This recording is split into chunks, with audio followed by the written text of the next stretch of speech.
Rich Paul has been talking not just to Giannis, but also to his brother, per at True Hoop. Rich is said to have been making the case that he's the guy who can get a star player where he wants to go. Now, that reporting is from Henry Abbott at True Hoop.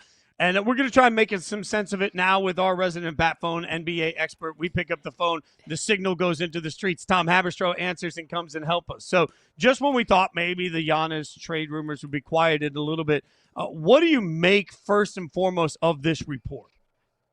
Oh, this would not be the first time that Rich Paul stole, quote unquote, a star player and engineered a trade to his destination of choice. Remember Anthony Davis back in 2018, he was with Thad Fouché of Wasserman Group, and Rich Paul was able to take over his agent duties with Anthony Davis. Anthony Davis fired his agent, signed up with Klutch Sports, and then less than a year later, he goes to the Los Angeles Lakers. Fast forward a couple years, De'Aaron Fox signs with Klutch Sports, and Draymond Green went out to Twitter and said, why does everyone think he's going to try to demand a trade out of Sacramento? And then sure enough, a couple years later, he engineers a trade out of Sacramento to the San Antonio Spurs. So when you look at this story, reported by Henry Abbott, that Rich Paul is talking to Giannis Antetokounmpo's brother Thanasis, who is his confidant. There's a reason why the Milwaukee Bucks have him on the payroll,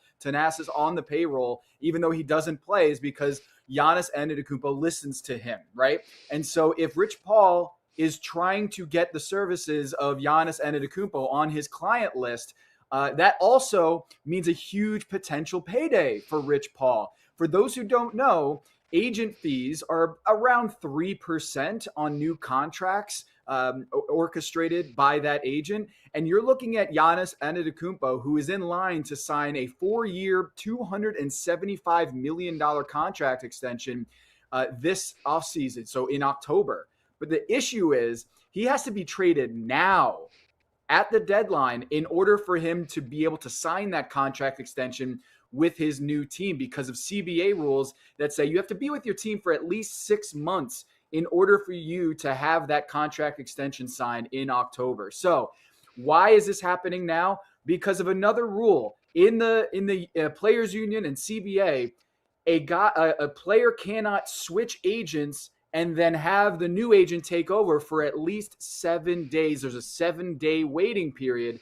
And if you look at the calendar, guys, February 5th is the trade deadline. So which means that there's really only a couple more days left before Giannis Antetokounmpo can switch agents from Alex Saratzis of Octagon and move to Rich Paul and have Rich Paul at the steering wheel to his next destination, potentially at the trade deadline. So there is a clock here that basically over the next 24 to 48 hours, if Giannis Antetokounmpo wants to switch agents and have that agent help him on his next trade destination before the trade deadline, it has to happen in the next 24 to 48 hours. And this is really good reporting from Henry Abbott, who talked to the Players Union. And in fact, Giannis Antetokounmpo is still represented by his current agent, not Rich Paul. But if he does want to make a switch and have the full maximum power of your agent to be at the levers, pushing the buttons, it will have to happen in the next 24 to 48 hours ahead of the trade deadline.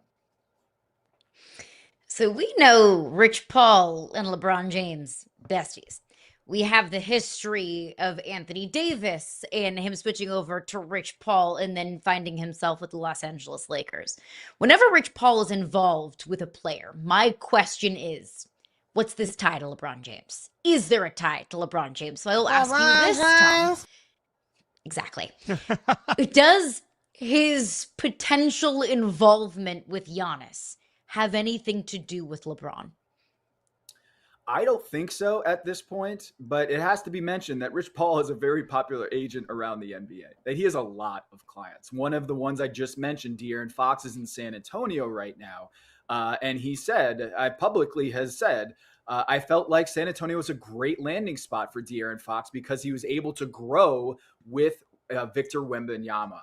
Now, that's really interesting because the San Antonio Spurs are one of many people around the league one of the teams that could go after Giannis Antetokounmpo would have enough of the trade chips to go after Giannis and retain star talent like De'Aaron Fox and Victor Wembanyama next to Giannis would be a very scary trio in San Antonio. And they have the draft picks, they have the young talent in Dylan Harper, and of course Stephon Castle, that if they wanted to get into the Giannis sweepstakes, they absolutely could. And the Houston Rockets are another team that has the kind of draft capital and the young players to make a big swing at Giannis Antetokounmpo if he were ever to demand a trade out of Milwaukee, which as of this moment, there has been no trade demand, although there's been whispers around the league that he would like to get out of Milwaukee, but he doesn't want to be the bad guy. He doesn't want to be the one to say it outright. And so really this is a standoff here. And I don't see like a Lakers LeBron tie to this, but I would say that Rich Paul has not been shy about the fact that he wants his clients to be happy, like any agent, to be happy and successful and maximizing their earning potential and their happiness with their business.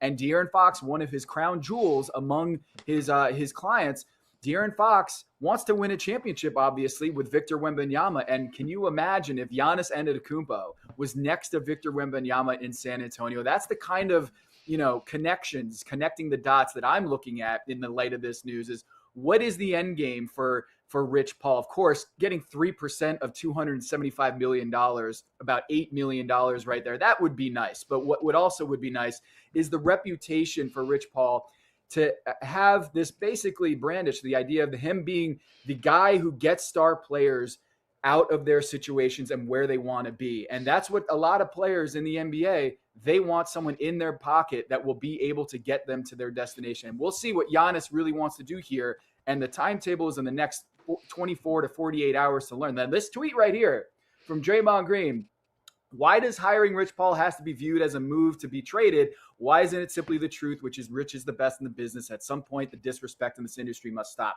This was in the wake of De'Aaron Fox announcing that he was going with Rich Paul of Klutch Sports. And sure enough, a couple years later, De'Aaron Fox engineered a trade out of Sacramento to San Antonio. So at this moment, yeah, it might sound like Rich Paul wasn't trying to get De'Aaron Fox out of Sacramento, but of course we know how that ended, and it did take a couple years. This would be a much more accelerated timetable than what we saw with De'Aaron Fox and with Anthony Davis. Anthony Davis happened in September, and he was traded the next July. I think what we're seeing here is the potential for this to accelerate much faster than those timetables, and potentially Rich Paul could be Giannis Antetokounmpo's agent in time for the trade deadline, and then we'll see what happens from there. That being said, Tom, if you had to bet your house on it right now, the trade deadline is February 5th. On February 6th, is Giannis Antetokounmpo still a Milwaukee Buck? Considering all the smoke around this story, I'm going to say I don't think that he's going to be in Milwaukee in a couple weeks. I think he might have played his last game with the Milwaukee Bucks. It just seems like they're 15-15 with Giannis Antetokounmpo, not even contending right now in the depleted Eastern Conference, and they're 3-11 without Giannis. What's interesting about what Giannis said the other night, beyond the self-diagnosis, I've never heard this before, where a star player comes out and says, I'm going to be out 4 to 6 weeks, I think. In the immediate aftermath of going out of a game. But the other thing that was interesting was he said, I'll be out 4 to 6 weeks past the trade deadline, and we'll be fighting for a playoff spot or a play-in, and then I'll come back for that playoff push. I think what he might have been doing there, it fits. Like, if you think about what he says there, he's got to know that this team is out of the play-in right now, that they're 11th in the Eastern Conference. And it's almost like he's setting up a mandate. Like, if you are not in the play-in tournament and if you are not competing, I don't want to be here. Because that is really interesting that he's saying he's basically coming back to a playoff push, but they're not in a playoff scenario right now. They're 11th in the Eastern Conference. And so it might even be just like a trap that he's setting. If my team is not competing, then I'm going to ask out and be able to say with credibility, they are not building a title contender around me, and I'm upset with this supporting cast that can't even make it into the play-in tournament in the Eastern Conference. And it feels like he was laying down the groundwork for potentially down the road, not being the bad guy and asking out. Now, if Rich Paul's involved in this, they might have a much more sophisticated way to ask out, because I don't think people are upset with De'Aaron Fox and what he did in Sacramento. Milwaukee is a very different situation, but you can see that Anthony Davis won a championship with the Lakers, and De'Aaron Fox is now playing with Big Vic and at the top of the Western Conference, right there with the Oklahoma City Thunder. And so you can see why Rich Paul would really want to get to Giannis Antetokounmpo, Giannis's brother, and try to make Giannis his next big client. It all makes sense. And I'm with you. We've been talking about Giannis getting shipped out of Milwaukee for long enough. It does kind of feel like the writing's on the wall.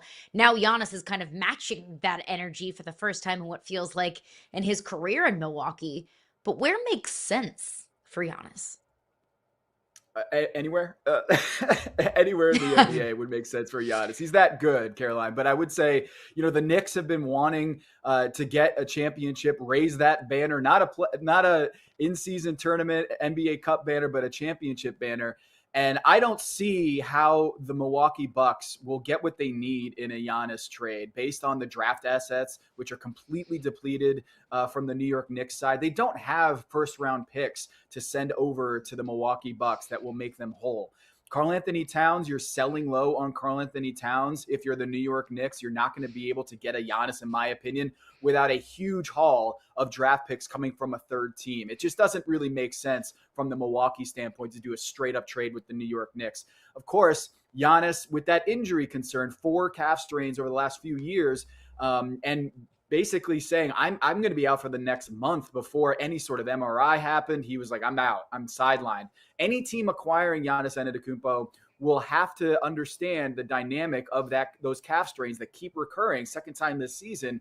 But I think he's that good, and in his prime, that good a two-way player that I think teams around the league, like the New York Knicks, I mentioned the San Antonio Spurs, and I mentioned the Houston Rockets. Those two teams in Texas are the ones that I'm most intrigued by because of their ability to package young talent in a trade to Milwaukee, as well as competing for a championship right now. Because the Houston Rockets, they could put in Reed Shepherd, Jabari Smith.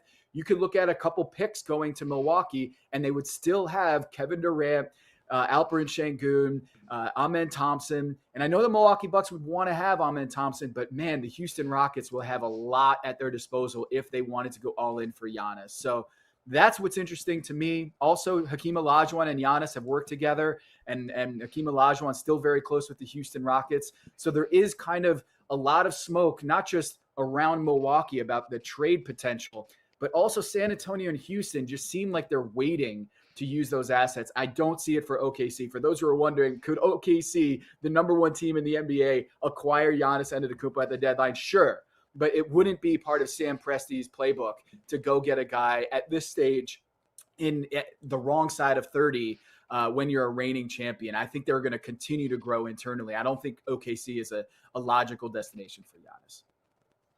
Nobody explains it better than he does. Check out The Big Number. Follow him on Twitter, X at Tom Haberstroh. And, of course, you can find his title tiers at TomTheFinder.com. Tom, we appreciate it, man. It's going to be a wild week over the course of the next week. So every time the chaos comes, we're just going to say, what would Tom tell us? And that's going to be the truth. We appreciate your time. Thanks for the expertise as always, my friend. You got it.